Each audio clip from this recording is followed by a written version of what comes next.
Olá, começa aqui o Religare Conhecimento e Religião, o 28º Congresso Internacional da Sociedade de Teologia e Ciências da Religião, a SOTER, acontecerá em Belo Horizonte do dia 14 a 17 de julho de 2015, no campus Coração Eucarístico da PUC Minas. Para falar sobre o assunto, eu recebo a nossa convidada de hoje, professora Áurea Marim Buroc.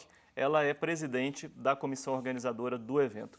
Seja bem-vinda, Áurea. Muito obrigada pelo convite, pela oportunidade de falar um pouquinho sobre o Congresso. Acompanhe as notícias do Religare pelo site da TV Horizonte. O nosso endereço é www.tvhorizonte.com.br/religare. No nosso site você acessa os vídeos das entrevistas, fica sabendo sobre o que acontece no programa. Nós estamos também nas redes sociais. Procure por Religare, Conhecimento e Religião e deixe os seus comentários para a nossa equipe. E vá acompanhando bem essa conversa de hoje, porque daqui a pouco nós vamos falar sobre o sorteio de 3 inscrições para este evento da SOTER, sorteio para pessoas da teologia e das ciências da religião. Áurea, o que a gente pode esperar do congresso desse ano? Qual tema vai ser discutido no 28º Congresso da SOTER? Olha, como todos os anos, não é? Esse é um momento especial para os adeptos aí dos cursos de teologia, ciências da religião, mas também De áreas de afins, áreas né? afins. Nós, inclusive, temos muitos alunos e professores do campo da educação, de ciências sociais e até da área de saúde, por exemplo, não é? Que vem para participar do congresso. E pessoas de várias religiões também, não é, De Áurea? várias religiões. Porque é um espaço propício para se refletir, para se discutir, para se ouvir, né? Falar sobre tudo aquilo que se refere à experiência religiosa em si, à experiência com o transcendente. Não é? Acho que esse é um espaço amplo no Brasil, acho que é o maior, né? Nós podemos falar aqui dos vários congressos que acontecem, esse é o maior. A gente tem tido Está entre os maiores, sem dúvida. a gente tem tido uma média de 600 inscrições nos últimos anos, né? Bastante gente, uma média de 400 comunicações feitas nos vários GTs e IFTs, grupos de trabalhos e fórum temáticos, né? Então, é um espaço realmente muito amplo Sim. para se E discutir. cada ano se discute um tema. Qual que é o tema deste ano? Religiões e sociedade, religião e sociedade, cenários contemporâneos. Né? Sim. Um tema amplo também.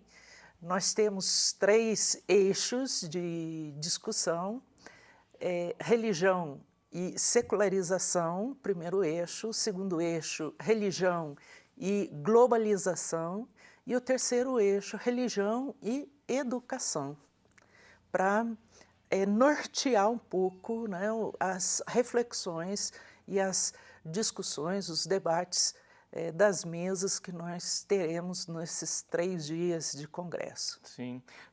Falando um pouco sobre as temáticas do congresso, alguns autores costumam produzir um entendimento de que as religiões têm perdido espaço no cenário público, ou aquela força de atuação, não é, sobre o cenário público que tiveram antigamente. Bom, vamos falar basicamente do Ocidente, né?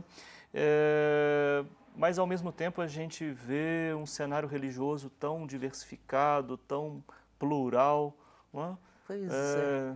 O que você, como teóloga, nos ajuda a entender sobre isso?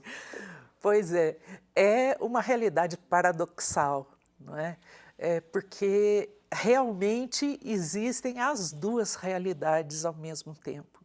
De um lado, a gente percebe com o fim da cristandade, né? Cristandade é essa união doentia, nós podemos dizer, de igreja e Estado, né? Em que os 2 se misturavam e tentavam se manter em pé, um ajudando ou prejudicando o outro. E com a separação de igreja e Estado, nós temos, basicamente no Ocidente, o relegamento da igreja ao estado leigo, né? A subjetividade do indivíduo, a opção pessoal de cada um. Isso, por um lado, sem dúvida, foi positivo, porque, inclusive, dá mais liberdade para cada um de fazer as suas opções, né? Por outro lado, também coloca algumas questões, porque o Estado precisa também ser garante dessa liberdade do indivíduo, não é?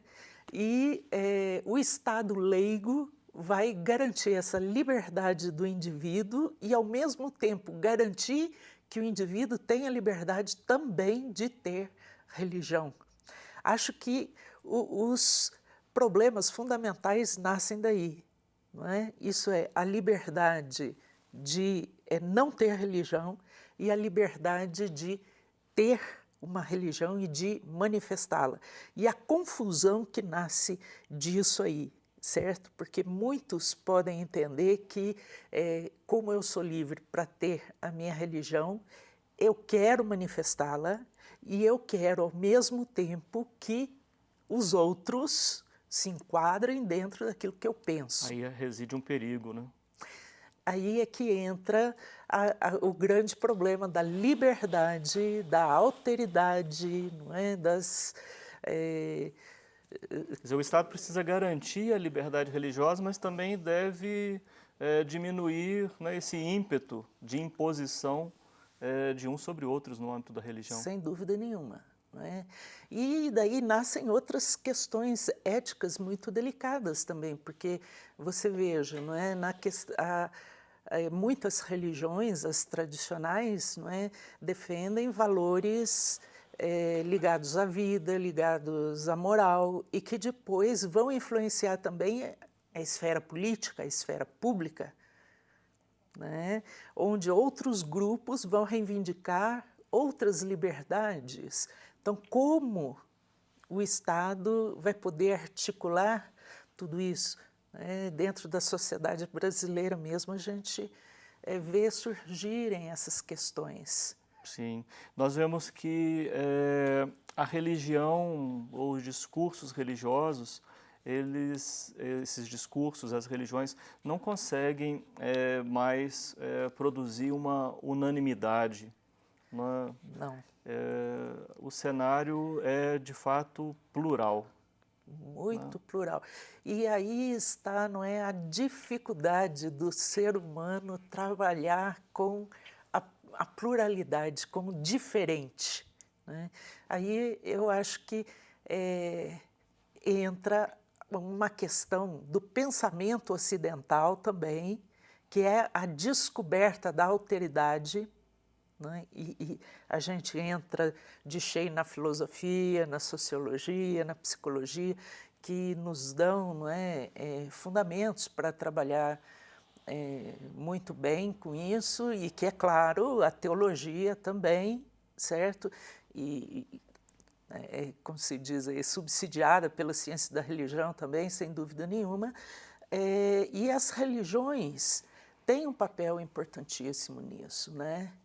Porque, afinal das contas, o homem, o ser humano, a gente tem percebido que, embora muitos profetas tenham aparecido por aí dizendo que a religião estava no fim, isso há séculos atrás, a realidade se mostrou diferente, né? Então, ninguém tem bola de cristal para dizer está no fim, está no meio, está no começo.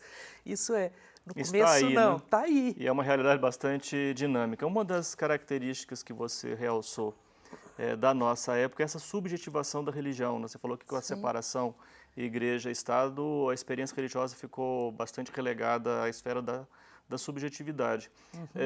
Você falou que há aspectos positivos nisso, em função da liberdade religiosa, mas há também algo de preocupante nesse processo de subjetivação. Sem dúvida, né? Sem dúvida, porque a subjetivação pode sempre se tornar uma espécie de doença também, não é? A religião que eu faço para mim mesmo, né? Sim, de fechamento em mim mesmo, né? De egocentrismo, um culto egóico e narcísico. Por outro lado, eu acho que depois do século XV e XVI a gente não pode mais negar e passar por cima da subjetividade. Não é? Porque de modo algum. com a emergência da subjetividade, com o humanismo, não é? O antropocentrismo, nós precisamos trabalhar com isso, né? E de uma forma positiva. Sem dúvida. O desafio grande é também deixar o indivíduo aberto à alteridade, né? Sim. Até mesmo porque isso é fundamental para a experiência religiosa, né? Sim, de fato. Não só os outros seres humanos, mas a própria experiência de transcendência. Sem né? dúvida nenhuma. Vou chamar o intervalo, daqui a pouco eu vou continuar conversando com a professora Áurea sobre o Congresso da Sotéria, os detalhes, o que vai acontecer, quem é que vem para as conferências. Um breve intervalo, o Religare volta já.